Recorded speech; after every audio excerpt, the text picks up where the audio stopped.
Welcome to this segment of How to Python. Today's topic, floats and integers. So what are floats and integers? Simply put, integers are any whole number like 5, -7, or 0. And floats, short for floating point numbers, are any decimal or fractional value like 1.5, -8.9, even 0.0 and 5.0 are considered floating point numbers, even though technically they are whole numbers because they don't have a fractional value. If Python sees this decimal here, it considers it a float. If you ever need to check if you're dealing with a float or an integer, you can use Python's built-in type method, and it will tell you if it's an integer or a float.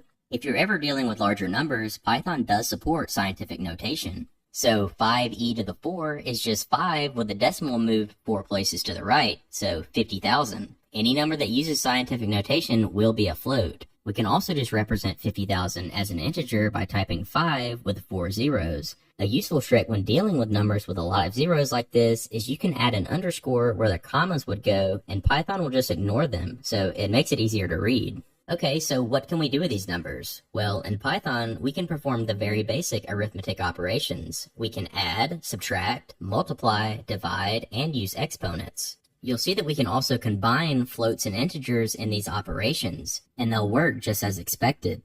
Just note that when you perform any operation that involves at least one float, the resulting answer will always be a float. We also have a couple other operations we can perform. Here we have the floor division operator as well as the modulus operator. So this floor division operator will just give you the quotient of a division, and the modulus operator will give you the remainder. So 11 divided by 3 will give us 3 with a remainder of 2. Next, let's talk about comparisons. Now, when we compare two values, we will only ever receive a Boolean true or false value. So here we are saying is 1 equal to 2? So that's denoted by this double equal sign. Here we have is 1 not equal to 2 with an exclamation point and an equal sign. Next, is 1 greater than 2? Is 1 less than 2? Is 1 greater than or equal to 2? And is 1 less than or equal to 2? And when we run this, you'll see that no, 1 is not equal to 2, so we get false.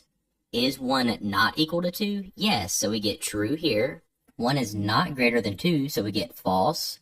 1 is less than 2, so we get true. 1 is not greater than or equal to 2, we get false. And 1 is less than or equal to 2, so we get true. We can also compare integers to floats. So if I were to say, is 1 equal to 1.0, you'll see that yes, they do equal each other, even though they're different types. Some other useful built-in Python methods for floats and integers are ABS, which stands for absolute value, round, which rounds a number to a specified number of decimal places. I should also mention that you can turn a float into an integer, and you can also turn an integer into a float. So to turn this float into an integer, all you have to do is use the built-in int method. Just note that it will cut off this decimal portion of the number.